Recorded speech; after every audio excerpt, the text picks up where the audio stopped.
नमस्कार दोस्तों, स्वागत है आपका इकोनॉमिक मास्टर यूट्यूब चैनल पर। आज हम बात करेंगे यूजीसी नेट 2018 दिसंबर के इकोनॉमिक्स के पुराने प्रश्न पत्र के बारे में जो दूसरी पारी में लगा था। शुरुआत करते हैं पहले प्रश्न के साथ। बौद्धिक संपदा अधिकार में सम्मिलित है ट्रेडमार्क, पेटेंट, कॉपीराइट, उपयुक्त सभी। साथियों, बौद्धिक संपदा मानव मस्तिष्क की उपज है। जब किसी व्यक्ति या संस्था द्वारा कोई एकदम नई कृति विकसित हो जाती है तो उसके लिए बौद्धिक संपदा अधिकार प्रदान किए जाते हैं। यह एक नकारात्मक अधिकार है। इसके अंतर्गत कॉपीराइट, पेटेंट, ट्रेडमार्क, प्रतीक, चिन्ह आदि शामिल होते हैं। तो सही उत्तर होगा ऑप्शन बी, उपयुक्त सभी। अगला प्रश्न, केंद्रीय बजट के अनुसार 2018-19 के लिए कौन सा राजकोषीय घाटे का लक्ष्य सही है? सकल घरेलू उत्पाद का 5.3%, सकल घरेलू उत्पाद का 3.3%, सकल घरेलू उत्पाद का 4.3%, सकल घरेलू उत्पाद का 4.5%। तो दोस्तों,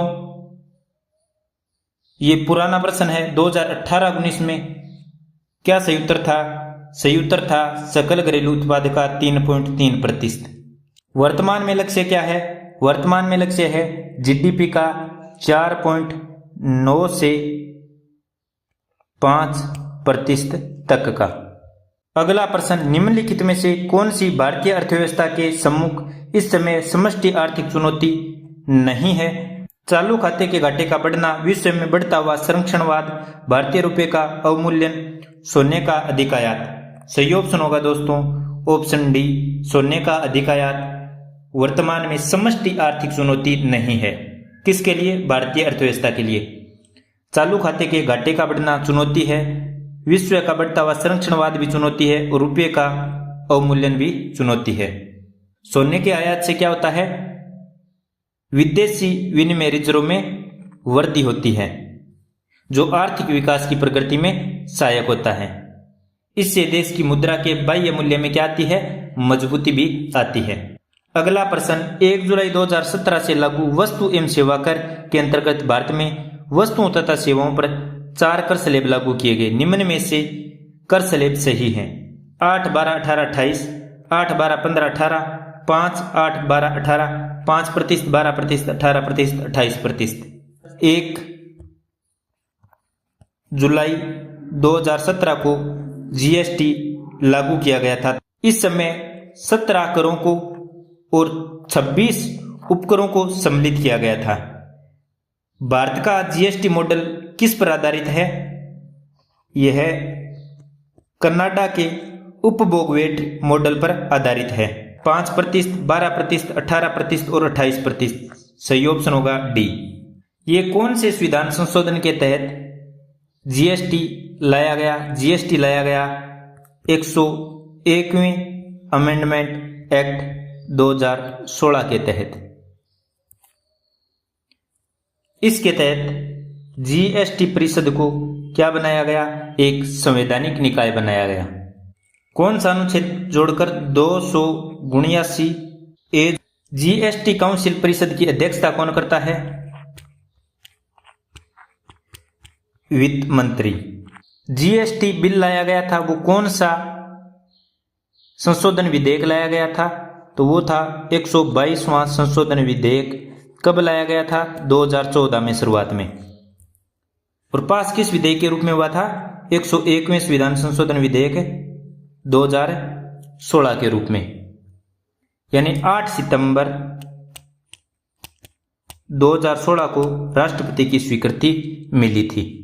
जीएसटी परिषद में केंद्रीय वित्त मंत्री और सभी राज्यों और केंद्र शासित प्रदेशों के प्रतिनिधि शामिल होते हैं।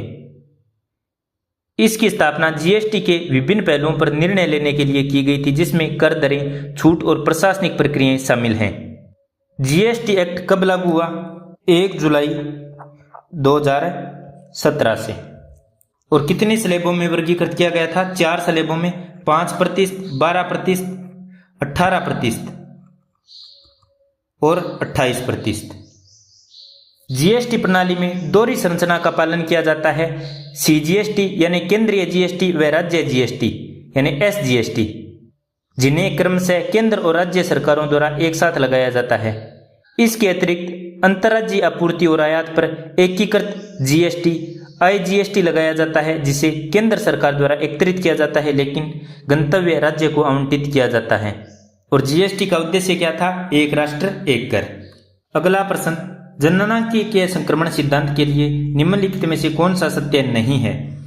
जन्म दर तीव्रता से गिरती है, जनसंख्या वृद्धि दर शून्य हो जाती है, मृत्यु दर सने सने कम होती है, जनसंख्या वृद्धि दर एक सीमित दायरे में लगभग स्थिर हो जाती है। जननांकीय संक्रमण सिद्धांत के अनुसार क्या होता है? जनसंख्या वृद्धि दर शून्य हो जाती है, तो ऑप्शन बी राइट होगा। जननांकीय संक्रमण सिद्धांत किसने दिया था? डब्ल्यू थॉमसन ने। इसका वैज्ञानिक प्रतिपादन किसने किया था? नोटेस्टिन ने। तो नोटेस्टिन को जननांकीकी का जनक कहा जाता है। इस सिद्धांत में मूलतः 3 अवस्थाएं होती हैं, किंतु सीपी ब्लेकर ने 5 अवस्थाओं की बात की। प्रथम अवस्था, द्वितीय अवस्था, तृतीय अवस्था। प्रथम अवस्था में उच्च जन्म एवं उच्च मृत्यु दर यानी जनसंख्या वृद्धि दर नीची होती है। द्वितीय अवस्था में उच्च जन्म दर लेकिन निम्न मृत्यु दर, जनसंख्या विस्फोट होता है। तृतीय अवस्था में निम्न जन्म दर और निम्न मृत्यु दर यानी जनसंख्या वृद्धि दर स्थिर रहती है। अगला प्रश्न, सितंबर 2017 के एसआरएस बुलेटिन के अनुसार केरल में अनुमानित मृत्यु दर 7.6 है, जबकि बिहार में 6 है। इन आंकड़ों के आधार पर निम्नलिखित में से कौन सा निष्कर्ष सही है? बिहार की तुलना में केरल में जनसंख्या का वयोवृद्धिकरण अधिक है, केरल में आत्महत्या की दर काफी अधिक है, बिहार के लोगों की स्वास्थ्य स्थिति केरल के लोगों से बेहतर है, केरल की तुलना में बिहार में जीवन प्रत्याशा उच्च है। बिहार की तुलना में केरल में जनसंख्या का वयोवृद्धिकरण अधिक है। सही ऑप्शन होगा ऑप्शन ए।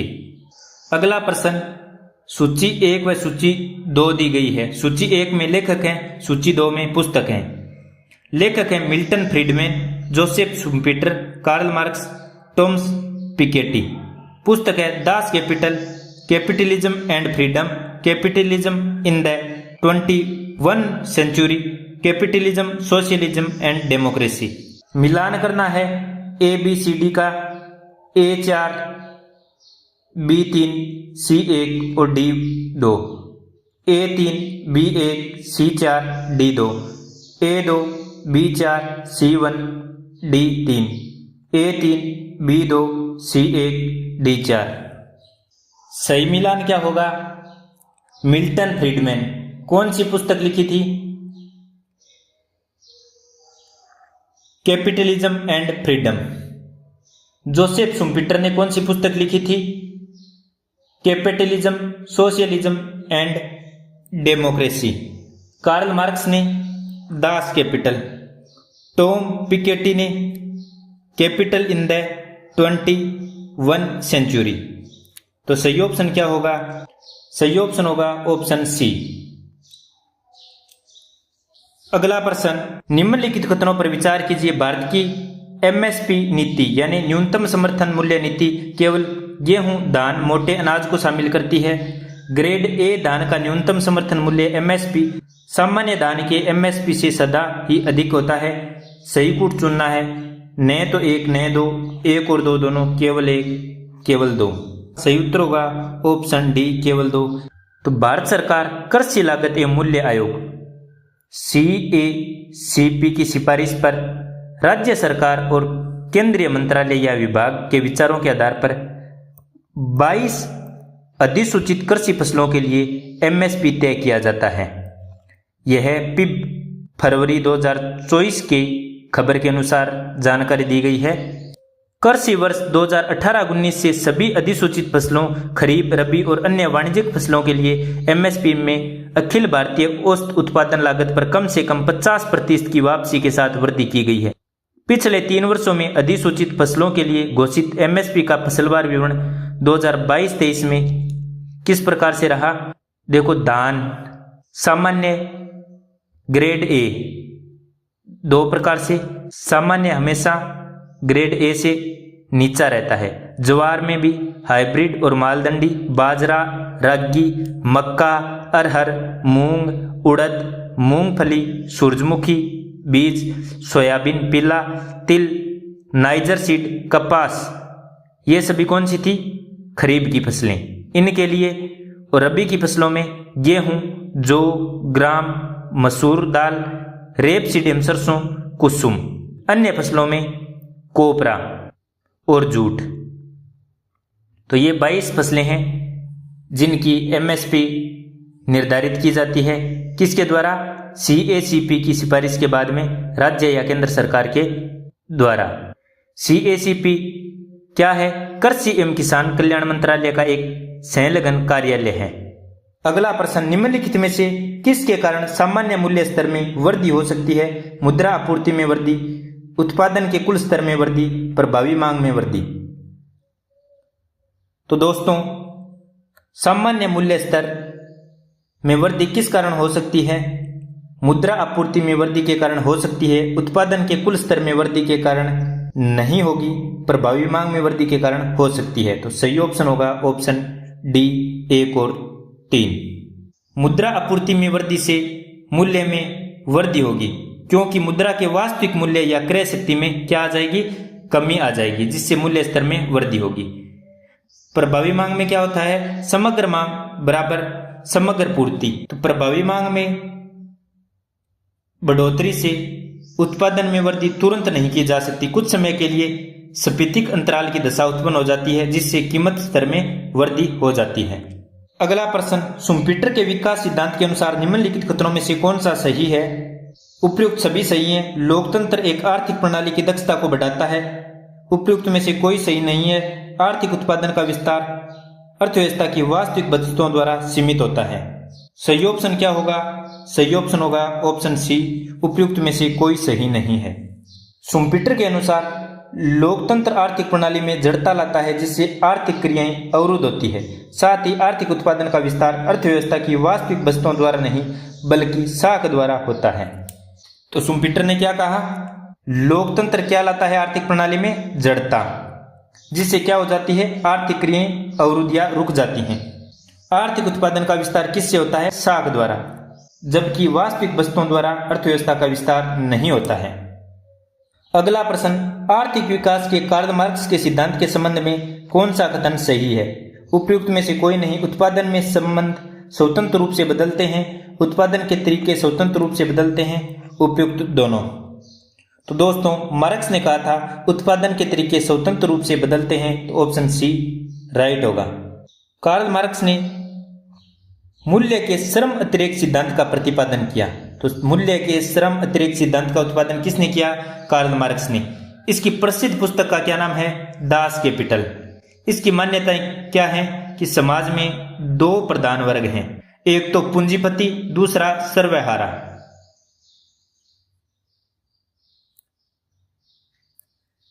और दूसरी मान्यता क्या बताई? श्रमिकों को जीवन निर्वाह स्तर पर मजदूरी प्रदान की जाती है। तीसरी, पूंजी 2 प्रकार की होती है, स्थिर पूंजी और परिवर्तनशील पूंजी। 4 नंबर, श्रमिक सहजातीय होते हैं। 5 नंबर, अर्थव्यवस्था में पूर्ण प्रतियोगिता होती है। तो ये मार्क्स के सिद्धांत की मान्यताएं हैं। अगला प्रश्न, ऐतिहासिक रूप से विकासशील देशों की व्यापार की शर्तें इस कारण प्रतिकूल नहीं है कि जब विकसित देशों में आय बढ़ती है तब प्राथमिक वस्तुओं की मांग घटती है, क्योंकि प्राथमिक वस्तुओं की मांग की आय लोच निम्न होती है। प्राथमिक वस्तुओं की मांग की आय लोच शून्य होती है। प्राथमिक वस्तुओं की मांग की कीमत लोच अधिक होती है। प्राथमिक वस्तुओं की मांग की आय लोच अधिक होती है। सही ऑप्शन क्या होगा? सही ऑप्शन होगा ऑप्शन ए, प्राथमिक वस्तुओं की मांग की आय लोच निम्न होती है। विकासशील देशों के लिए प्रतिकूल व्यापार शर्त का प्रतिपादन किसने किया था? रोल प्रेविस ने, जिसमें उन्होंने एंजिल के नियम का अनुकरण किया, जिसके कारण प्राथमिक वस्तुओं की मांग की आय लोच निम्न होती है। एंजिल का नियम क्या है? जैसे जैसे आय में वृद्धि होती है, भोजन पर खर्च की गई आय का अनुपात गिरता है। कपड़े, भवन पर व्यय अपरिवर्तित रहता है तथा मनोरंजन, शिक्षा, स्वास्थ्य पर व्यय बढ़ता है। इस प्रकार भोजन एक प्राथमिक वस्तु है, अतः प्राथमिक वस्तुओं की मांग की आय लोच निम्न होगी। अगला प्रश्न, सूची 1 व सूची 2 का मिलान करना है। पूंजी की अवशोषण क्षमता तकनीकी द्वैतता, जीवन की भौतिक गुणवत्ता सूचकांक, उद्योगों के विस्तार हेतु अनुमेय एवं अनिवार्य क्रम। एम क्लेकी, ए ओ हर्समैन, डी मोरिस, बी हिंगिस। तो कौन सा सिद्धांत किसने दिया था? पूंजी की अवशोषण क्षमता का सिद्धांत किसने दिया था? एम क्लेकी ने। तकनीकी द्वैतता का सिद्धांत किसने दिया था? बी हिंगिस ने। जीवन की भौतिक गुणवत्ता सूचकांक किसने दिया था? डी मोरिस ने। उद्योगों के विस्तार हेतु अनुमेय एवं अनिवार्य क्रम किसने दिया था? ए ओ हर्समैन ने। तो सही उत्तर होगा A1। B4। तो सही उत्तर होगा ऑप्शन बी। अगला प्रश्न, निम्नलिखित में से किस समिति ने भारत में सार्वभौमिक बैंकिंग की अवधारणा की सिफारिश की?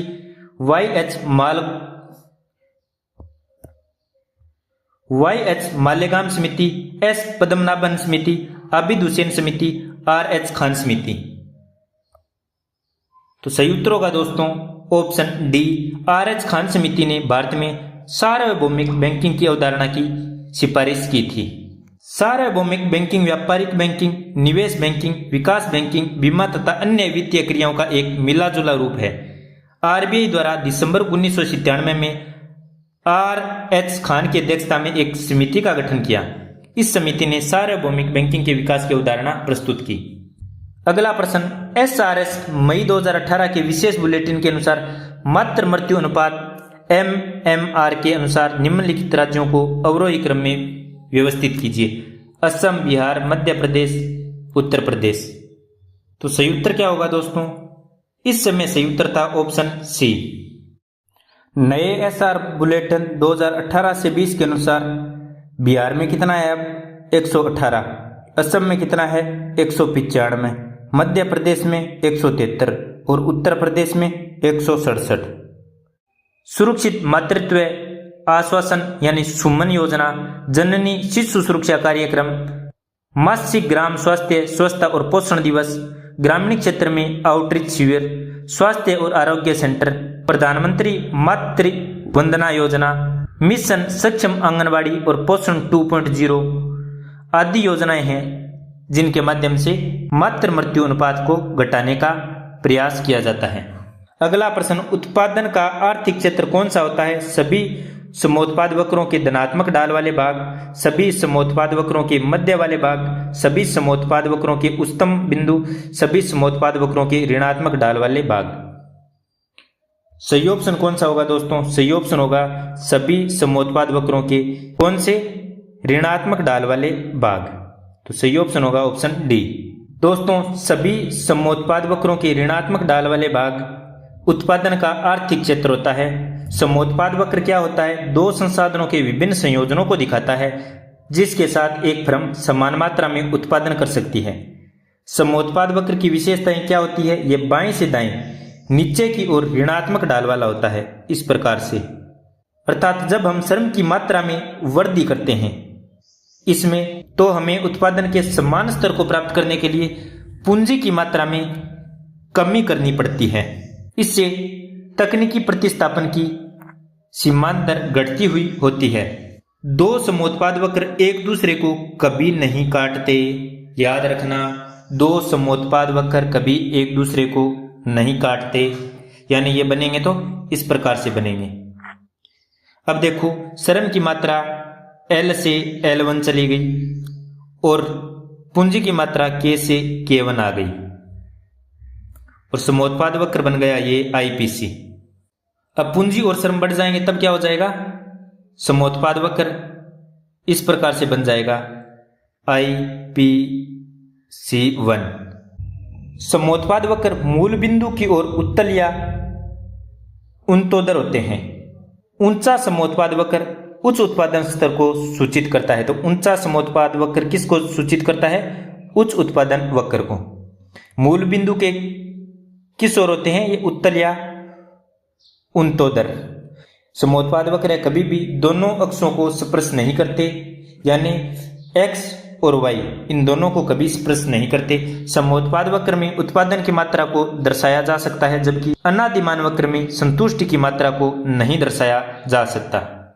अगला प्रश्न, निम्नलिखित में से यह कथन किसका है कि मुद्रा एक अस्थायी क्रय शक्ति है?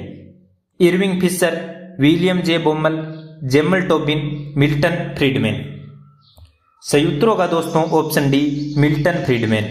मिल्टन फ्रीडमैन के अनुसार मुद्रा एक अस्थायी क्रय शक्ति है। मिल्टन फ्रीडमैन किस देश के थे? यूएसए यानी अमेरिका के। ये किस प्रकार के बाजार के समर्थक थे? ये स्वतंत्र बाजार में पूंजीवाद के समर्थक थे। फ्रीडमैन के अनुसार मुद्रा क्रय शक्ति के अस्थायी निवास के रूप में कार्य कर सकती है। इसे नकदी, डिमांड डिपॉजिट या किसी अन्य परिसंपत्ति के रूप में रखा जा सकता है जो मुद्रा के समीप है। इसे निकट मुद्रा कहते हैं। यह मुद्रा की व्यापक माप प्रस्तुत करता है। फ्रीडमैन ने अपने निबंध the quantity theory of money A restatement में कहा कि मुद्रा की मात्रा का सिद्धांत मुद्रा की मांग का सिद्धांत है, न कि आय व कीमत का। तो इसने क्या कहा? मुद्रा की मात्रा का सिद्धांत किसका सिद्धांत है? मुद्रा की मांग का सिद्धांत। फ्रीडमैन के अनुसार मुद्रा की मांग निम्न कारणों हेतु की जाती है। लेन देन के लिए, मुद्रा एक संपत्ति है इसलिए इसके सिद्धांत को संपत्ति का सिद्धांत भी कहते हैं, यानी संपत्ति के लिए। मुद्रा भी एक टिकाऊ उपभोग वस्तु है, यानी तो उपभोग के लिए। फ्रीडमैन धन को मानवीय एवं गैर मानवीय दो रूपों में लेता है। इन्होंने धन को बॉन्ड, इक्विटी, शेयर, मानवीय व गैर मानवीय रूपों में विभाजित किया। अगला प्रश्न, यदि KLA अधिक है KLB से तो देश A श्रम प्रचुर है, देश A पूंजी प्रचुर है, देश A में पूंजी महंगी है, देश A में श्रम सस्ता है। सही ऑप्शन होगा दोस्तों ऑप्शन बी, देश A पूंजी प्रचुर है। KL क्या है? पूंजी श्रम अनुपात। K क्या है? पूंजी। L क्या है? श्रम। तो पूंजी श्रम अनुपात है। तो KLA यदि अधिक होता है KLB से तो A देश में पूंजी प्रचुर है। जिस देश में पूंजी की मात्रा अधिक होती है वहां KL अनुपात अधिक होता है। उत्पादन में पूंजी अधिक मात्रा में प्रयोग की जाती है। पूंजी श्रम अनुपात एक फर्म की पूंजी तीव्रता को माप सकता है। यदि उत्पादन हेतु श्रम की लागत अधिक हो तो फर्म श्रम के स्थान पर अधिक पूंजी का प्रयोग करेगी। इसके अतिरिक्त यदि श्रम का अधिक कुशल उपयोग हो तो भी पूंजी की मात्रा अधिक लगती है, जैसे मोबाइल उपकरण द्वारा ऑर्डर कर वस्तुओं का क्रय करना। अल्पावधि में पूंजी स्टॉक की तुलना में श्रम को अलग करना आसान होता है। साथ ही उच्च पूंजी श्रम अनुपात वाले क्षेत्रों में उच्च वास्तविक मजदूरी होती है। अगला प्रश्न, निम्नलिखित में से कौन सा मुद्रा बाजार का उपकरण नहीं है? अधिमान शेयर, जमा का प्रमाण पत्र, ट्रेजरी बिल, वाणिज्यिक प्रपत्र। सही ऑप्शन होगा दोस्तों ऑप्शन ए, अधिमान शेयर मुद्रा बाजार का उपकरण नहीं है। मुद्रा बाजार क्या होता है? एक ऐसा क्षेत्र जिसमें वित्तीय संसाधन उधारकर्ताओं और निवेशकों की एक विस्तृत श्रृंखला उपलब्ध रहती है, जिसमें अल्पकालिक प्रतिभूतियों का लेन देन किया जाता है। मुद्रा बाजार पर बेची जाने वाली अल्पकालिक प्रतिभूतियों को, जिन्हें मुद्रा बाजार के साधन के रूप में जाना जाता है, मुद्रा बाजार में एक दिन से लेकर एक वर्ष से कम अवधि तक के लेन देन को शामिल किया जाता है। Treasury bill, federal agency notes, जमा प्रमाण पत्र, व्यापारिक प्रपत्र आदि उपकरण शामिल किए जाते हैं। मुद्रा बाजार में कौन से लेन देन शामिल होते हैं? मुद्रा बाजार में एक दिन से लेकर एक वर्ष से कम अवधि वाले लेन देन शामिल होते हैं। जबकि अधिमान शेयर स्टॉक मार्केट से संबंधित होता है। अधिमान शेयर क्या होता है? यह एक वित्त का दीर्घकालिक स्रोत है। इन शेयरों पर देय लाभांश आमतौर पर डिबेंचर ब्याज से अधिक होता है। इन्हें लाभांश की एक निश्चित दर मिलती है। ये कर कटौती योग्य वे नहीं है। इनके शेयरधारकों को मतदान का अधिकार नहीं होता। किसको? अधिमान शेयरधारकों को।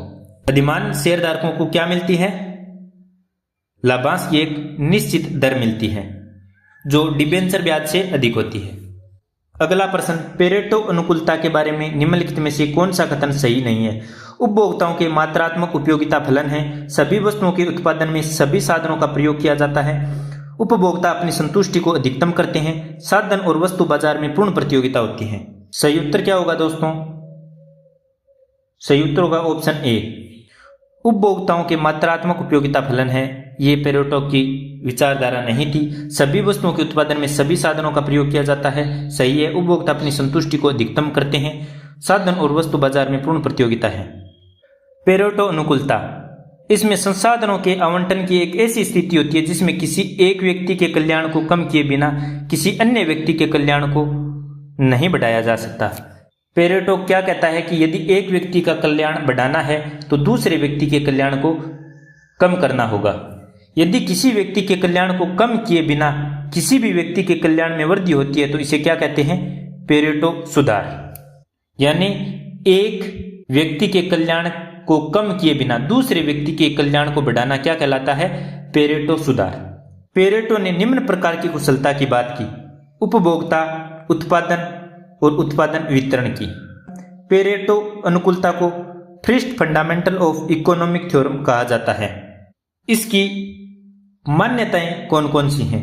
प्रत्येक व्यक्ति का अपना उपयोगिता फलन होता है जो क्रमागत उपयोगिता फलन है।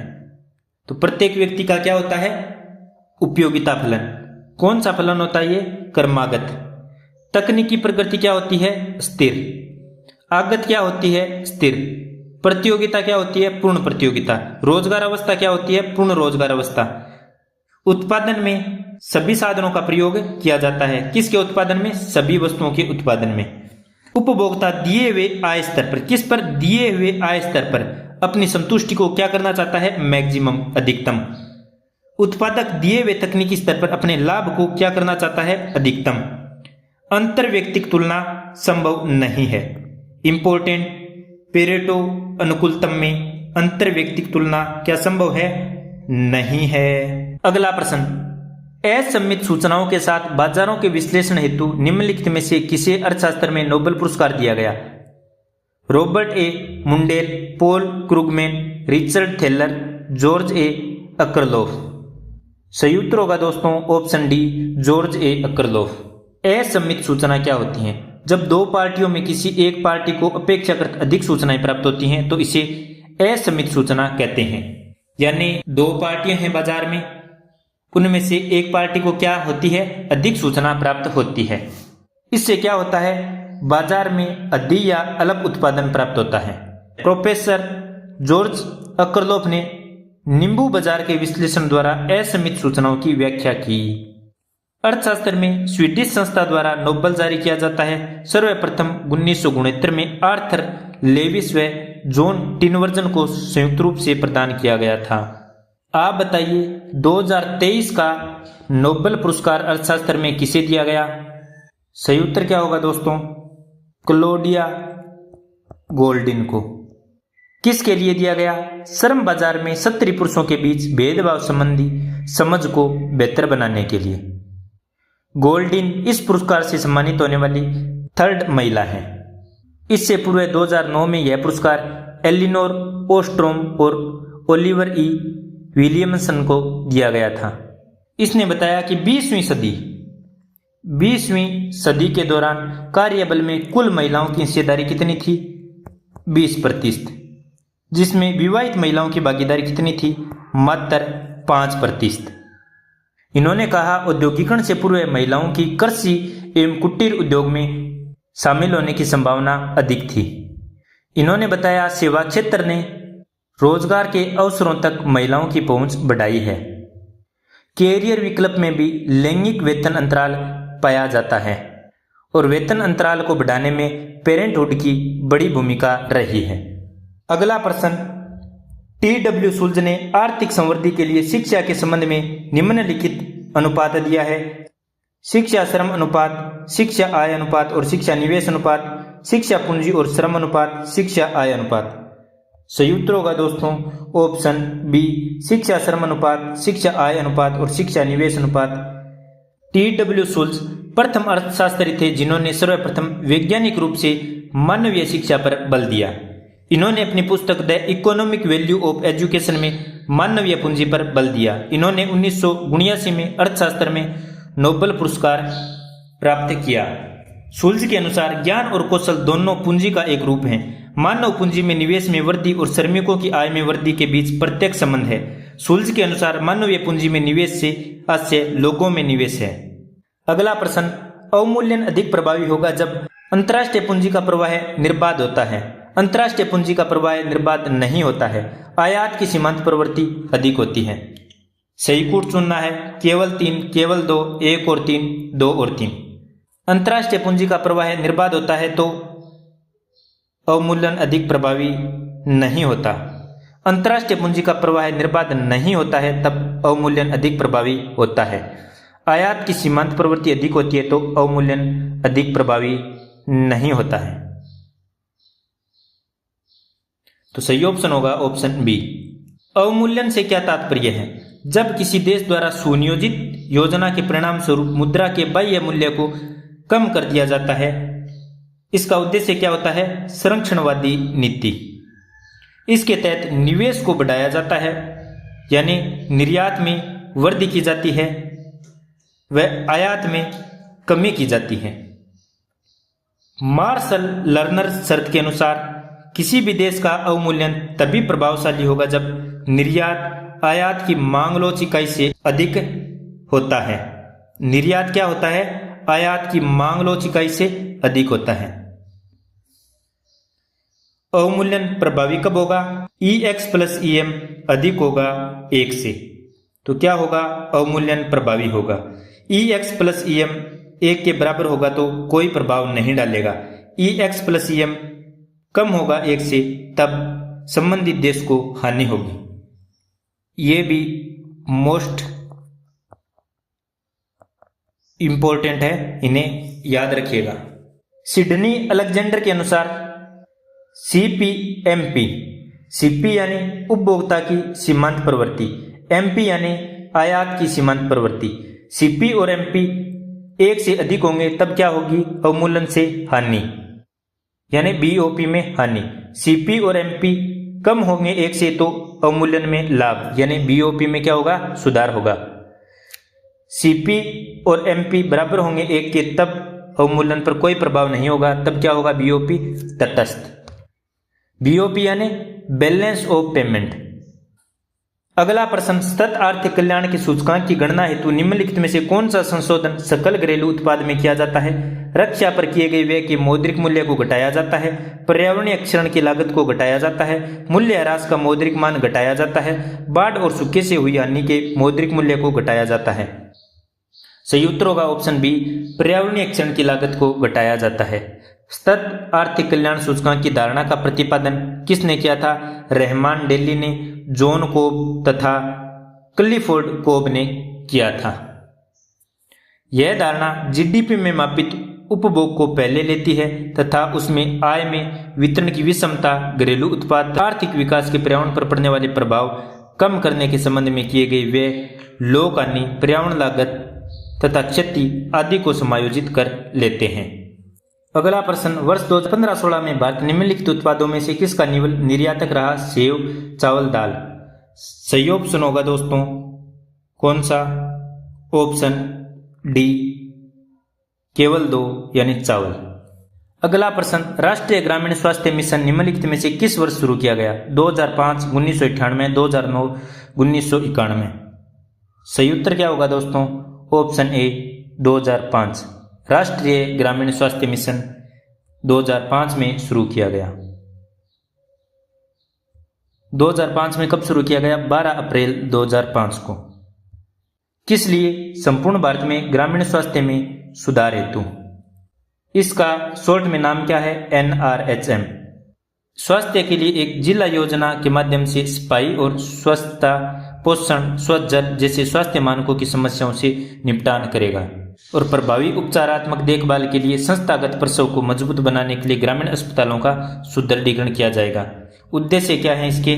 शिशु मृत्यु दर, मातृत्व मृत्यु दर में कमी लाना, संचारी व गैर संचारी रोगों का नियंत्रण करना, व्यापक प्राथमिक स्वास्थ्य देखभाल करना, स्वास्थ्य जीवन शैली को बढ़ावा देना, यानी स्वस्थ जीवन शैली को बढ़ावा देना।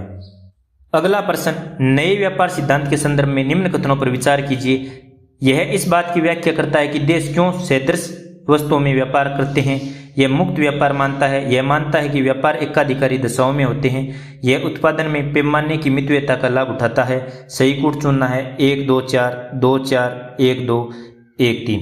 यह इस बात की व्याख्या करता है कि देश क्यों सदृश वस्तुओं में व्यापार करते हैं। सही कथन है यह मुक्त व्यापार मानता है। गलत कथन है यह मानता है कि व्यापार एकाधिकार दशाओं में होता है। सही कथन है यह उत्पादन में पैमाने की मितव्ययता का लाभ उठाता है। सही कथन है। तो सही उत्तर होगा ऑप्शन ए 1, 3 और 4।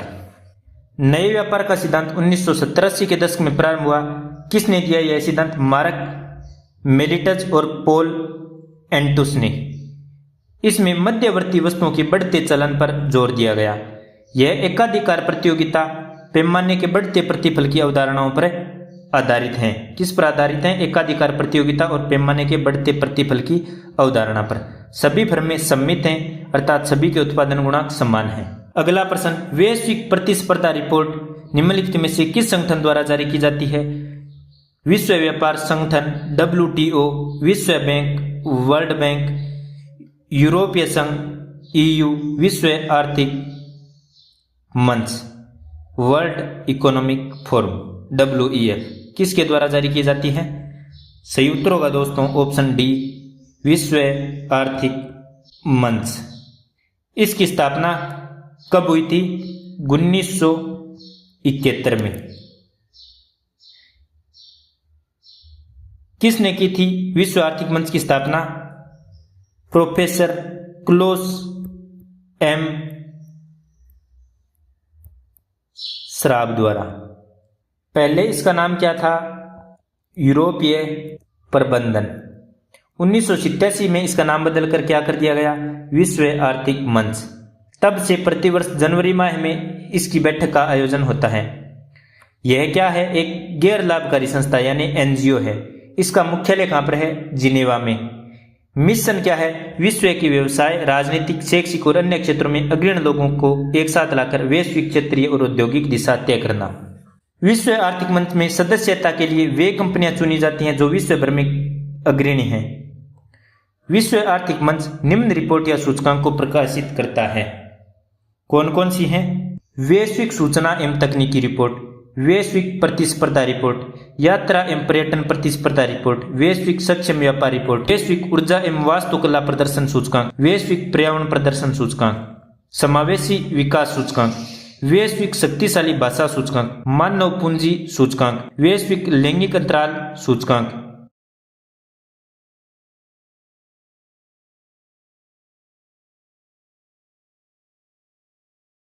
आप बताइए वैश्विक प्रतिस्पर्धा सूचकांक 2023 में भारत का कौन सा स्थान रहा? तो भारत का रहा 40वां स्थान। 1 नंबर स्थान किसका रहा? डेनमार्क का। अगला प्रश्न, निम्नलिखित अर्थशास्त्रियों में से किसने प्रकृति को कृपणता युक्त माना? J.S. Mill, David Ricardo, Karl Marx, Thomas Robert Malthus. तो सही उत्तर होगा दोस्तों ऑप्शन बी 2 और 4, यानी डेविड रिकार्डो और थॉमस रॉबर्ट माल्थस ने। डेविड रिकार्डो ने लाभ का सिद्धांत दिया, मूल्य के श्रम का सिद्धांत दिया, तुलनात्मक लाभ का सिद्धांत दिया, लगान का सिद्धांत दिया। किसने दिया? डेविड रिकार्डो ने। तो लाभ का सिद्धांत, मूल्य श्रम का सिद्धांत, तुलनात्मक लाभ का सिद्धांत और लगान का सिद्धांत दिया। इनकी प्रसिद्ध पुस्तक कौन सी थी? Principle of political economy and taxation. Ricardo ने लगान सिद्धांत में कहा, लगान भूमि की मौलिक एवं अविनाशी शक्तियों के परिणाम स्वरूप प्राप्त होता है। लगान भूमि की उर्वरता में भिन्नता के कारण प्राप्त होता है। भूमि के प्रत्येक खंड में उत्पादन लागत समान होती है, अतः सीमांत भूमि लगान रहित भूमि होती है। प्रोफेसर माल्थस ने अपनी पुस्तक an essay on the principle of population में जनसंख्या सिद्धांत का प्रतिपादन किया। उन्होंने कहा कि प्रकृति की दावत सीमित बेंचों के लिए होती है। जो बिना बुलाए आएगा वह भूखा जाएगा। उन्होंने कहा कि जनसंख्या में वृद्धि ज्यामितीय अनुपात में होती है, यानी 2 से बढ़कर हो जाएगी 4, 4 से 8, 8 से 16, 16 से 32। जबकि खाद्यान्न में वृद्धि किस प्रकार से होती है? 2 से 4, 4 से 6, 6 से 8, यानी अंकगणितीय अनुपात में। अगला प्रश्न, पूंजी खाता भुगतान संतुलन में निम्नलिखित में से कौन सा सम्मिलित नहीं है? विदेशी प्रत्यक्ष निवेश का संतुलन, विदेशी सरकारों का सरकारी ऋण, निवल आय अंतरण, विदेशी पोर्टफोलियो निवेश। सही उत्तर होगा दोस्तों ऑप्शन सी निवल आय अंतरण। भुगतान संतुलन के अंतर्गत दो खाते होते हैं, पूंजी खाता और चालू खाता। चालू खाते के अंतर्गत व्यापार शेष, माल और सेवा के आयात निर्यात, निवल आय अंतरण, लाभांश, ब्याज और अंतरण भुगतान शामिल किया जाता है। चालू खाते में न केवल वस्तुओं के आयात निर्यात को शामिल किया जाता है बल्कि इसके अतिरिक्त अदृश्य लेन देन को भी शामिल किया जाता है। अदृश्य लेन देन 3 भागों में बांटा जाता है, सेवाएं जिनमें यात्रा, यातायात व अन्य सम्मिलित सरकार शामिल हैं। 2 नंबर पर आय, 3 नंबर पर अंतरण, अनुदान, उपहार, विप्रेषण आदि। पूंजी खाता, पूंजी खाते में यह पूंजी का वित्तीय प्रवाह प्रदर्शित करता है। इसके अंतर्गत सवर्ण सहित अल्पकालिक तथा दीर्घकालिक अंतर्राष्ट्रीय पूंजीगत हस्तांतरण सम्मिलित होते हैं। इसके अंतर्गत संपत्तियों के अधिग्रहण के लिए कोषों के हस्तांतरण संबंधी सभी भुगतानों, सभी ऋणों तथा सभी विनियोगों को सम्मिलित किया जाता है। इस प्रकार के लेन देन निजी कंपनियों या संस्थाओं या सरकारों द्वारा अथवा दोनों के द्वारा हो सकता है। पूंजी खाते के प्रमुख अवयवों में विदेशी निवेश, ऋण तथा बैंकिंग पूंजी शामिल किए जाते हैं। विदेशी निवेश के 2 रूप होते हैं, FDI और FII। अगला प्रश्न, निम्नलिखित में से किसको रोस्टो के आर्थिक संवृद्धि के चरण मॉडल में तीसरा चरण माना जाता है? उड़ान की अवस्था के लिए पूर्व शर्त, परंपरागत समाज अवस्था, उच्च जन उपभोग अवस्था। सही उत्तर होगा दोस्तों ऑप्शन ए उड़ान अवस्था। प्रोफेसर रोस्टो ने कार्ल मार्क्स की पुस्तक कम्युनिज्म मैनिफेस्टो के विरोध में एक पुस्तक लिखी जिसका नाम क्या था? The stage of economic growth in non communist manifesto. इनमें आर्थिक संवृद्धि के 5 चरणों की व्याख्या की। कौन सा? पहला चरण पारंपरिक समाज, दूसरा चरण आत्म स्फूर्ति की पूर्ववर्ती अवस्था, तीसरा चरण आत्म स्फूर्ति की अवस्था, चौथा चरण उच्च तकनीकी अवस्था, 5वां चरण उच्च जन उपभोग की अवस्था। तो पारंपरिक समाज, आत्म स्फूर्ति की पूर्ववर्ती अवस्था, आत्म स्फूर्ति की अवस्था, उच्च तकनीकी की अवस्था और उच्च जन उपभोग की अवस्था। पारंपरिक समाज में क्या आता है? यह न्यूटन के सिद्धांत के पूर्व का समाज है, जहां तकनीकी पिछड़ापन, कृषि पर निर्भरता, बच्चों को संपत्ति समझा जाता था। आत्म स्फूर्ति की पूर्ववर्ती अवस्था में क्या आता है? इसमें धीरे धीरे समाज में सामाजिक आर्थिक परिवर्तन होता है, उत्पादन की प्रकृति में परिवर्तन होता है, लोग कृषि क्षेत्र से औद्योगिक क्षेत्र की ओर उत्पादन के लिए उन्मुख हो जाते हैं। आत्म स्फूर्ति की अवस्था में क्या आता है? उड़ान। क्या आता है? उड़ान। यह वह अवस्था होती है जबकि स्थिर संवृद्धि की विरोधी परंपरागत तथा प्राचीन शक्तियां पूर्णतः समाप्त हो जाती हैं। आर्थिक संवृद्धि लाने वाली शक्तियां अधिक प्रबल होती हैं। यह अवस्था होगी जब राष्ट्रीय आय 10% से अधिक विनियोजित हों। उच्च तकनीकी की अवस्था, इसमें क्या आता है? आधुनिक तकनीकी को प्रभावीपूर्ण ढंग से लागू किया जाता है। इसमें राष्ट्रीय आय का 10 से 20% निवेश किया जाता है, जिससे जनसंख्या में वृद्धि को बढ़ाने के लिए नियमित रूप से उत्पादन की अनुमति मिलती है। उच्च जन उपभोग की अवस्था, यह आराम की वस्तुओं को संदर्भित करती है, जिसमें उपभोक्ता टिकाऊ वस्तुओं पर ध्यान केंद्रित करता है। अगला प्रश्न, किसी रेखीय समघातीय कोब डगलस उत्पादन का फलन वाली अर्थव्यवस्था में कुल उत्पादन में पूंजी तथा श्रम का हिस्सा 40% व 60% है। पूंजीगत स्टॉक तथा श्रम शक्ति में क्रम से 8% तथा 3% वार्षिक की दर से वृद्धि होती है। यदि उत्पादन की दर 7% वार्षिक दर्ज की गई हो तो कुल साधन उत्पादकता की वृद्धि दर क्या होगी? इसका सूत्र क्या होता है दोस्तों? Q बराबर A K alpha L beta. तो इससे निकालने पर क्या आता है? सही उत्तर आता है ऑप्शन ए 2%। अगला प्रश्न, प्रतिकूल चयन की समस्या निम्नलिखित में से किस कारण से उत्पन्न होती है? कोई सूचना नहीं, पूर्ण सूचना, असीमित सूचना, गलत सूचना। सही उत्तर होगा दोस्तों ऑप्शन सी। प्रतिकूल चयन की समस्या अर्थशास्त्र, बीमा और जोखिम प्रबंधन में उपयोग की जाती है, जहां बाजार भागीदारी असीमित जानकारी से प्रभावित होता है। प्रतिकूल चयन समस्या, ऐसी स्थिति को संदर्भित करता है जहां विक्रेताओं तथा क्रेताओं दोनों में से विक्रेताओं के पास अधिक सूचना एकत्र होती है तथा बीमा कंपनियों के संदर्भ में क्रेताओं के पास अधिक सूचना उपलब्ध होती है, जिसके कारण नैतिक दुश्वारियां जैसी समस्याएं उत्पन्न हो जाती है। नैतिक दुश्वारियां क्या होती हैं? जब कोई व्यक्ति दूसरे के हित को ध्यान में न रखकर निजी हित में कार्य करे तो उसे नैतिक दुश्वारियां कहते हैं। जैसे बैंक का प्रबंधन बैंक के हित में कार्य न करके निजी हित में कार्य करने लगे। असमित सूचना, दो पक्षों में से किसी एक पक्ष के पास अधिक जानकारी उपलब्ध होना। अगला प्रश्न, किन्सियन मॉडल के लिए निम्नलिखित में से कौन सा सही है? यह संसाधनों का पूर्ण उपयोग मानता है, उपयुक्त में से कोई नहीं। यह मुद्रा बाजार की उपेक्षा करता है, यह आपूर्ति निर्धारित करता है। संसाधनों का पूर्ण उपयोग नहीं मानता है, यह मुद्रा बाजार की उपेक्षा नहीं करता है, यह आपूर्ति निर्धारण नहीं करता है। तो सही उत्तर होगा ऑप्शन बी, उपयुक्त में से कोई नहीं। जॉन मेनार्ड किन्स ने क्लासिकल अर्थशास्त्रियों की आलोचना करते हुए प्रभावी मांग सिद्धांत का प्रतिपादन किया। तो प्रभावी मांग का सिद्धांत किसने दिया? किन्स ने। प्रभावी मांग क्या होती है? समग्र मांग बराबर समग्र पूर्ति के। इसके अनुसार प्रभावी मांग में वृद्धि होने से कुल रोजगार, आय और उत्पादन में क्या होती है? वृद्धि होती है। इस सिद्धांत की मान्यताएं क्या है? अल्पकालिक मॉडल, अपूर्ण प्रतियोगिता, कुल मूल्य स्तर दिया हुआ है अर्थात सभी चर वास्तविक चर हैं। अर्थव्यवस्था में अतिरेक उत्पादन क्षमता विद्यमान है। अर्थव्यवस्था एक बंद अर्थव्यवस्था है, पूर्ति दी हुई है। अपूर्ण रोजगार की अवस्था है, सभी करों का भुगतान घरेलू क्षेत्रों द्वारा किया जाता है। वर्ष 2017 के लिए विश्व बैंक के आंकड़ों के अनुसार भारतीय अर्थव्यवस्था के लिए निम्नलिखित में से कौन सा कथन सही है? वर्ष 2017 के अंत में भारत सरकार सकल घरेलू उत्पाद $5 ट्रिलियन है। उपयुक्त दोनों, उपयुक्त में से कोई नहीं। दूसरी क्या है? भारत इस समय विश्व की 6ठी सबसे बड़ी अर्थव्यवस्था है। सही उत्तर क्या होगा दोस्तों? सही उत्तर होगा ऑप्शन डी, भारत इस समय विश्व की 6ठी सबसे बड़ी अर्थव्यवस्था है।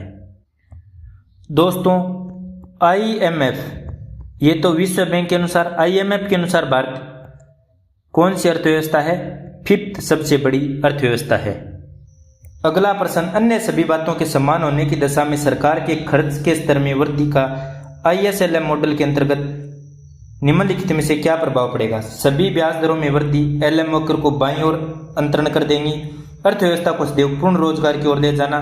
ब्याज दरों में कमी LM वक्र को दाईं ओर अंतरण कर देंगी। सभी ब्याज दरों पर संतुलन, आय के स्तर में वृद्धि IS वक्र को दाईं ओर अंतरण कर देगा। सही उत्तर क्या होगा दोस्तों? सही उत्तर होगा ऑप्शन डी, सभी ब्याज दरों पर संतुलन, आय के स्तर में वृद्धि IS वक्र को दाईं ओर अंतरण कर देगा। ISLM मॉडल के अंतर्गत यदि अन्य बातें समान रहें तो सरकार के व्यय में वृद्धि से क्या हो जाएगी? सभी ब्याज दरों पर संतुलन, आय के स्तर में वृद्धि हो जाएगी, IS वक्र दाईं ओर अंतरण हो जाएगा। ISLM मॉडल किसने दिया था? हिक्स तथा हेनसन ने। इस मॉडल का उद्देश्य क्या था? राष्ट्रीय आय की क्रिया को स्पष्ट करना तथा वस्तु बाजार तथा मुद्रा बाजार को समन्वित कर सहस्थिति की समस्या का निराकरण करना। वस्तु बाजार उस समय सहस्थिति में होगा जब बचत और विनियोग बराबर होंगे, यानी सेविंग्स बराबर होंगी किसके? इन्वेस्टमेंट के। तथा मुद्रा बाजार तब सहस्थिति या संतुलन में होगा जब मुद्रा की मांग तथा मुद्रा की पूर्ति बराबर होगी, यानी मुद्रा मांग बराबर किसके होगी? मुद्रा की पूर्ति के, यानी मनी डिमांड इक्वल किसके होगी? मनी सप्लाई के। जब दोनों बाजार में संतुलन की स्थिति होगी तब क्या होगा? बाजार संतुलन में होगा। IS वक्र बाएं से दाएं नीचे गिरता हुआ होता है। किससे? बाएं से दाएं नीचे गिरता हुआ, यानी इस तरह से, क्योंकि ब्याज दर कम होने से निवेश में वृद्धि होगी। ब्याज दर कम होगा तो क्या होगा? इन्वेस्टमेंट बढ़ेगा। यहां पर है आय का स्तर और यहां पर है ब्याज दर। IS वक्र की तीव्रता गुणक के मूल्य पर निर्भर करती है। गुणक MPC पर निर्भर करता है, यानी सीमांत लागत पर। सार्वजनिक व्यय, उपभोग, निवेश, निर्यात में वृद्धि होने से IS वक्र दाहिने ओर विवर्तित होगा और यदि मुद्रा की पूर्ति स्थिर हो तो ब्याज दरों में वृद्धि होगी।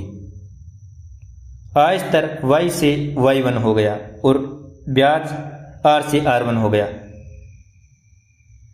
यानी ये स्थिति थी पहले, बाद में क्या हो गई? ये स्थिति।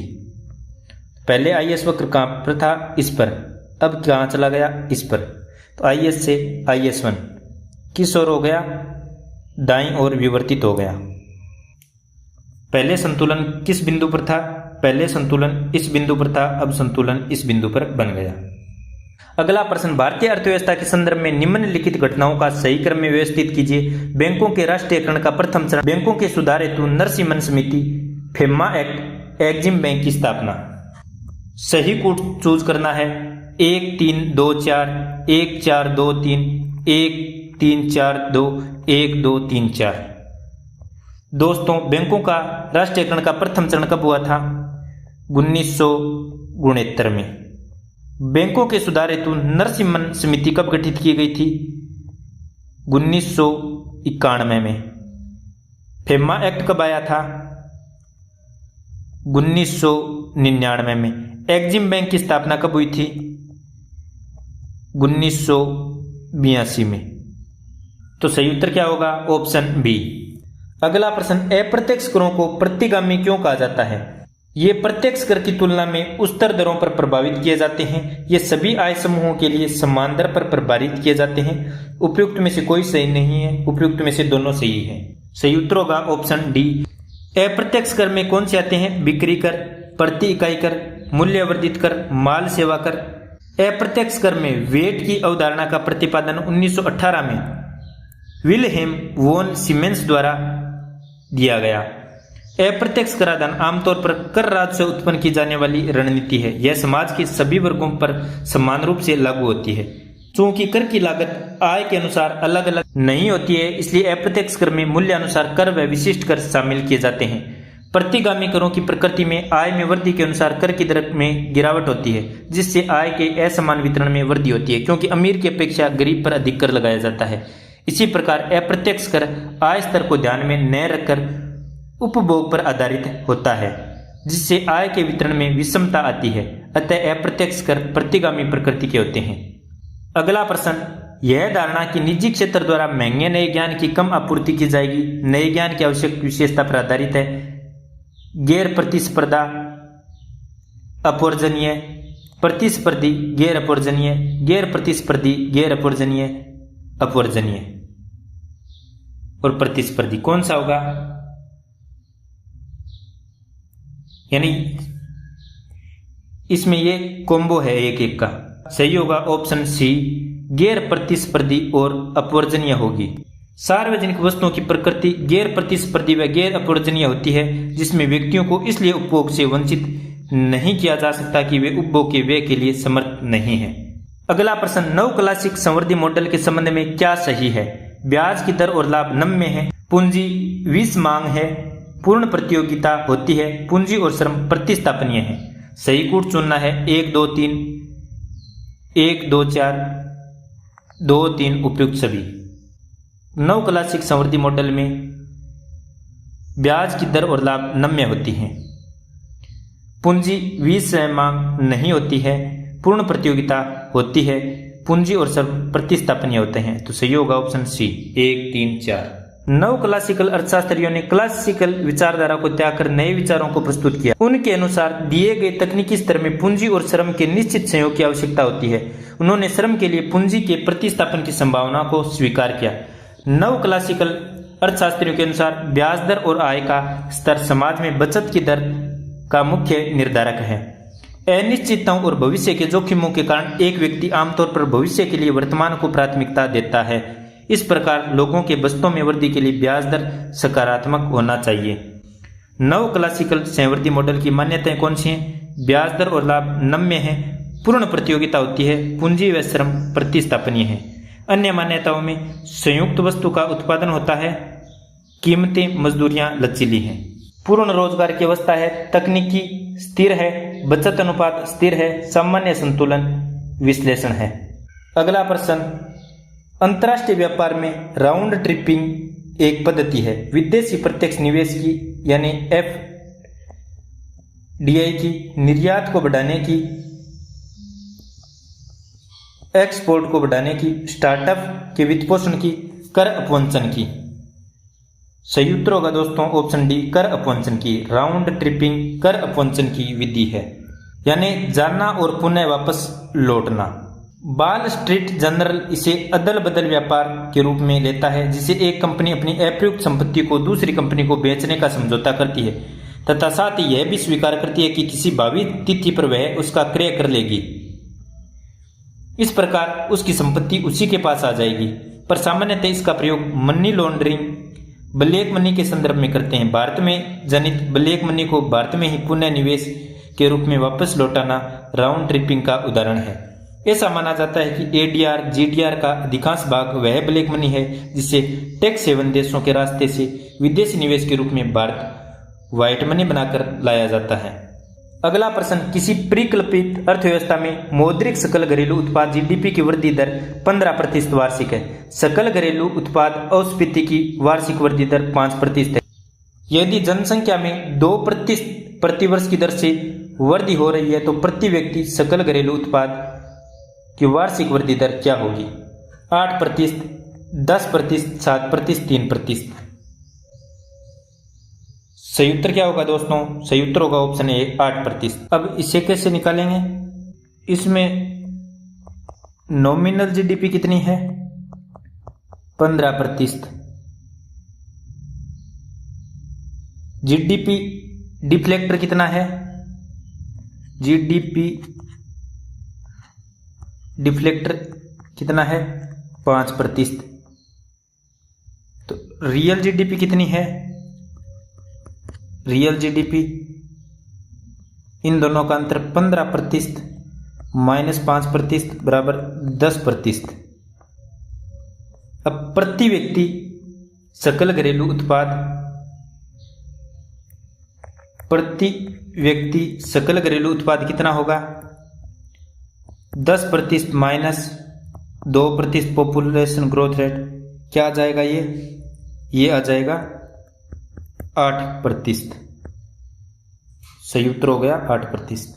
हम पिछले प्रश्न या इक्वेशन का हल देखें तो इसमें कुल उत्पादन क्या है? Q। इसे इस प्रकार से भी लिख सकते हैं, कोप डगलस वाले को y बराबर a k alpha dot l beta. तो Q क्या है? कुल उत्पादन। इसमें ये A क्या है? A है कुल साधन उत्पादकता, कुल साधन उत्पादकता TPF। K क्या है? पूंजी। L क्या है? श्रम यानी लेबर।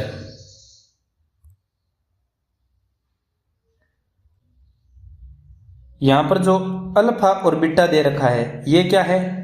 अल्फा और बीटा है पूंजी व श्रम उत्पादकता की laws.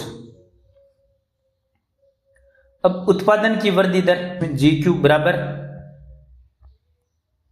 GA plus alpha GK plus beta GL।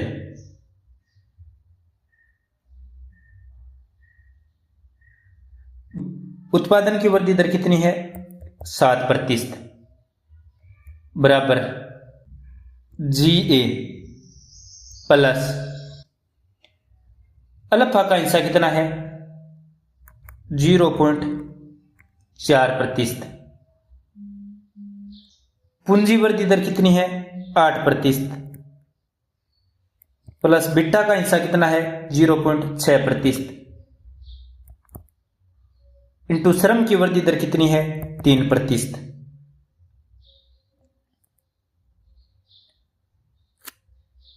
हल करने पर कितना आ जाएगा? 7% बराबर GA 5%। GA बराबर कितना आ जाएगा? 7 माइनस 5 बराबर 2%। ये उत्तर आ जाएगा। अगला प्रश्न, निम्नलिखित में से कौन सा सरकार द्वारा ऋण लेने में उपकरण के रूप में कार्य करता है? Repo rate, reverse repo rate, CRR, SLR। सही कूट चुनना है 1 4 1 3 3 4 केवल 4। दोस्तों, सरकार द्वारा ऋण लेने में रेपो रेट नहीं काम आती, रिवर्स रेपो रेट नहीं आती, CRR आर काम नहीं आती, SLR काम आती है। तो सही उत्तर होगा ऑप्शन डी केवल 4।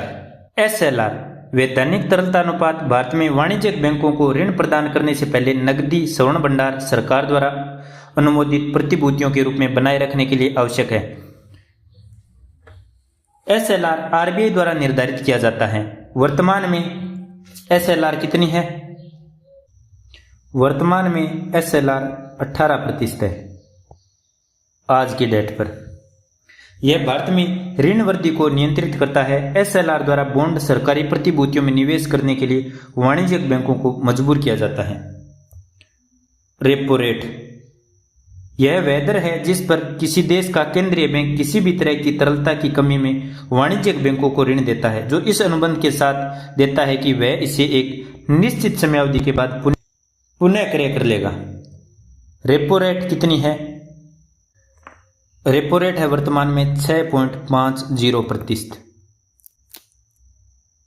रिजर्व रेपो रेट यह वह दर है जिस पर किसी देश का केंद्रीय बैंक तरलता अधिक्य की स्थिति में वाणिज्यिक बैंकों से ऋण प्राप्त करता है, जो इस अनुबंध के तहत प्राप्त होता है कि एक निश्चित समयावधि के बाद पुनः वापस लौटा देगा।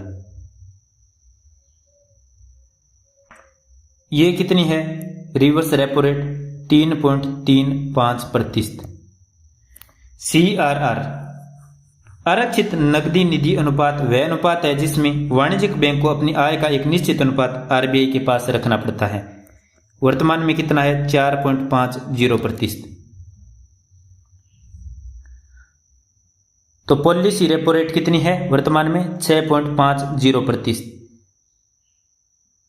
स्टैंडिंग डिपॉजिट फैसिलिटी रेट कितनी है, यानी SDF कितनी है? 6.25%। MSF marginal standing facility rate कितनी है? MSFR बोल दीजिए 6.75%। बैंक रेट बैंक दर कितनी है?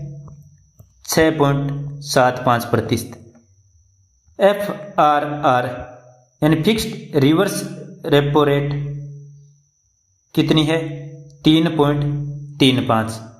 CRR कितना है? 4.50। SLR कितना है? 18%।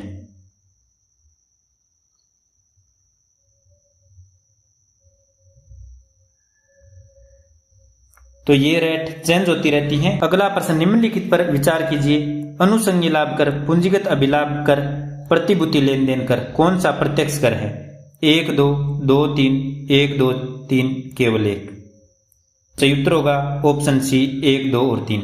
अनुषंगी लाभ कर क्या है? भारत में 2005 के वित्त अधिनियम ने एक नए शुल्क की शुरुआत की। कब की? 2005 में, जिन्हें अनुषंगी लाभ कहा गया। यह आयकर एक्ट 1961 के अध्याय 12H में अंतर्निहित है। यह उन नियोक्ताओं द्वारा देय होता है जो एक कंपनी, एक फर्म, व्यक्तियों का एक संगठन, एक स्थानीय प्राधिकरण, एकल व्यापारी या कृत्रिम न्यायिक व्यक्ति हैं। पूंजी अभिलाभ कर यह कोई प्रतिभूति, शेयर, मकान या अन्य कोई संपत्ति जब अपनी क्रय लागत या निर्माण लागत से अधिक पर बिकती है तो इस प्रकार के होने वाले लाभ को पूंजी लाभ कहते हैं। शेयर या प्रतिभूति के संबंध में अल्पकालीन पूंजी लाभ की दर 15% है तथा दीर्घकाल में 20% है। 14 वर्ष के अंतराल के बाद 2018-19 में इक्विटी शेयर के संबंध में उत्पन्न दीर्घकालीन पूंजी लाभ को 10% की दर से करारोपित करने की बात की गई। प्रतिभूति लेन देन के लिए कर, इसे आवर्त कर भी कहा जाता है या प्रतिभूति लेन देन कर कहा जाता है। 2004 से प्रारंभ किया गया। प्रतिभूतियों के क्रय विक्रय से उत्पन्न लाभ में जो कर लगाया जाता है उसे आवर्त कर या प्रतिभूति लेन देन कर कहते हैं। अगला प्रश्न, प्रसामान्य लाभ के बारे में निम्नलिखित कथनों में से कौन सा सही है? यह केवल दीर्घ अवधि में अर्जित किया जा सकता है, यह केवल अल्प अवधि में अर्जित किया जा सकता है, यह केवल पूर्ण प्रतियोगिता में अर्जित किया जा सकता है, यह दीर्घ अवधि या अल्प अवधि दोनों में अर्जित किया जा सकता है। यह दीर्घ अवधि और अल्प अवधि दोनों में अर्जित किया जाता है। सही उत्तर क्या होगा दोस्तों? सही उत्तर होगा ऑप्शन डी, यह दीर्घ अवधि और अल्प अवधि दोनों में अर्जित किया जाता है। पूर्ण प्रतियोगिता, अल्पाधिकार, एकाधिकार, अपूर्ण प्रतियोगिता, आदि बाजारों में एक फर्म अल्पकाल में 3 प्रकार की परिस्थितियां, पूर्ण प्रतियोगिता में दीर्घकाल में एक फर्म केवल सामान्य लाभ प्राप्त करेगी। कब? दीर्घकाल में। जबकि एकाधिकारी बाजार में दीर्घकाल में फर्म असामान्य लाभ करेगी। असामान्य लाभ कैसे करेगी? क्वांटिटी और प्राइस। यहां AR किससे अधिक होगा? AC से। ये असामान्य लाभ कौन सा होगा? ये वाला। सामान्य लाभ, सामान्य लाभ में क्या होगा? SAC बराबर होगा AR के। हानि की स्थिति में क्या होगा? SAC कम होगा AR से, यानी ये स्थिति होगी। अगला प्रश्न, परिवर्तनशील अनुपातों के नियम के बारे में निम्नलिखित कथनों पर विचार कीजिए। आगम अनुपात अपरिवर्तित रहता है। अंततः परिवर्तनशील आगत की सीमांत और औसत उत्पादकता ऋणात्मक होती है। निर्गत पर तकनीकी परिवर्तन का प्रभाव दृष्टिगोचर होता है। सही कूट कौन सा है? केवल 2, 1 और 2, 2 और 3, उपयुक्त में से कोई नहीं। तो सही उत्तर होगा दोस्तों ऑप्शन सी, उपयुक्त में से कोई नहीं। परिवर्तनशील अनुपात के नियम में आगत अनुपात अपरिवर्तित नहीं रहता, यानी परिवर्तित होता है। अंततः परिवर्तनशील आगत की सीमांत और औसत उत्पादकता ऋणात्मक हो जाती है। नहीं, निर्गत पर तकनीकी परिवर्तन का प्रभाव दृष्टिगोचर नहीं होता। आगतों तथा निर्गतों के मध्य पाए जाने वाले तकनीकी संबंधों को उत्पादन फलन कहते हैं। परिवर्तनशील अनुपात के नियम की मान्यताएं हैं। उत्पादन फलन का संबंध किसी निश्चित समयावधि से होता है। उत्पादन फलन के सभी साधन अल्पकाल में परिवर्तित नहीं किए जा सकते, अर्थात अल्पकाल में फर्मों के कुछ साधन स्थिर तथा अन्य परिवर्तनशील होते हैं। दीर्घकाल में उत्पादन फलन के सभी साधन परिवर्तनशील होते हैं। तकनीकी तटस्थ होती है। उत्पत्ति साधनों को छोटी छोटी इकाइयों में विभाजित किया जा सकता है। अगला प्रश्न, निम्नलिखित में से कौन सा कोष की सीमांत लागत आधारित उधारी दर MCLR का उद्देश्य नहीं है? स्फीति साधन लक्ष्य को प्राप्त करने में RBI को समर्थन करना, नीति दरों के बैंकों की उधारी दरों पोषण को सुधारना, ब्याज दरों जो उधारकर्ताओं और बैंक दोनों के लिए ही समुचित है पर बैंक ऋण की उपलब्धता सुनिश्चित करना, बैंकों को अधिक प्रतिस्पर्धी बनाने में समर्थन करना। सही उत्तर क्या होगा दोस्तों? सही उत्तर होगा ऑप्शन ए, स्फीति लक्ष्य को प्राप्त करने में RBI को समर्थन करना इसका लक्ष्य नहीं है। किसका लक्ष्य नहीं है? MCLR का। MCLR क्या है? न्यूनतम ब्याज दर है जिसके नीचे एक बैंक को ऋण देने की अनुमति नहीं है। MCLR वर्तमान में कितनी है? 8.15 से 8.45% ओवरनाइट है। इसे 1 अप्रैल 2016 को प्रारंभ किया गया। यह बैंकों के लिए ऋण की ब्याज दरों को निर्धारित करने के लिए आंतरिक संदर्भ दर है। इसके उद्देश्य क्या है? नीति दरों के बैंक को उधारी दरों में पोषण को सुधारना, ब्याज दर जो उधारकर्ताओं और बैंक दोनों के लिए ही समुचित है पर बैंक ऋण की उपलब्धता सुनिश्चित करना, बैंकों को अधिक प्रतिस्पर्धी बनाने में समर्थ बनाना। अगला प्रश्न, किसी फर्म की औसत स्थिर लागत के बारे में निम्नलिखित कथनों पर विचार कीजिए। इसका ढालस देय ऋणात्मक होता है, इसका ढालस देय इकाई से अधिक होता है, इसका ढालस देय इकाई के बराबर होता है, उत्पादन के संबंध में लॉस इकाई के बराबर होता है। सही कूट कौन सा है? केवल 1, 2 और 3, 1 और 4, केवल 4। सही उत्तर होगा दोस्तों ऑप्शन सी, 1 और 4। किसी फर्म की औसत स्थिर लागत के बारे में क्या होता है? इसका ढालस देय ऋणात्मक होता है, उत्पादन के संबंध में लॉस इकाई के बराबर होता है। साथियों, AFC सदैव ऋणात्मक होता है तथा उत्पादन के संबंध में लॉस इकाई के बराबर होता है। AFC सदैव इसलिए गिरती रहती है क्योंकि TFC स्थिर रहती है तथा TFC बराबर TFC बट्टे Q होती है। TFC मतलब टोटल फिक्स्ड कॉस्ट, AFC में गिरावट होती है। AFC मतलब एवरेज फिक्स्ड कॉस्ट, औसत स्थिर लागत। AFC में गिरावट इस कारण भी होती है क्योंकि AVC तथा SC में गिरावट होती है। AVC मतलब एवरेज वेरिएबल कॉस्ट, SC मतलब एवरेज कॉस्ट। ये आप नीचे वक्र देख सकते हैं। अगला प्रश्न, निम्नलिखित आरेख तथा कथन पर विचार कीजिए। ये आरेख दे रखा है, ये बचत और आय। बचत आय से धनात्मक रूप से संबंधित है। बचत की सीमांत प्रवृत्ति धनात्मक है परंतु 1 से कम है। सही कूट कौन सा होगा? केवल 1, केवल 2, 1 और 2 दोनों, न तो 1 न 2। तो दोस्तों इस आरेख में क्या है? इस आरेख में बचत आय से धनात्मक रूप से संबंधित है। सेविंग क्या है? धनात्मक रूप से संबंधित है। किससे? आय से। बचत की सीमांत प्रवृत्ति धनात्मक है परंतु 1 से कम है। सही ऑप्शन होगा ऑप्शन डी, 1 और 2 दोनों। अगला प्रश्न, पुस्तक I do vote I do के लेखक कौन है? रघुराम जी राजन, जगदीश सेन भगवती, अरविंद पनगड़िया, अमर्त्य सेन। तो दोस्तों I do vote I do पुस्तक रघुराम जी राजन की है। दोस्तों पहले भाग में 50% लाएंगे। अगले भाग में आशा करता हूं आपको सभी प्रश्न अच्छी तरह से समझ में आ गए होंगे। यदि आपको वीडियो पसंद आया है तो लाइक, सब्सक्राइब और शेयर अवश्य करें। धन्यवाद। जय हिंद, जय भारत।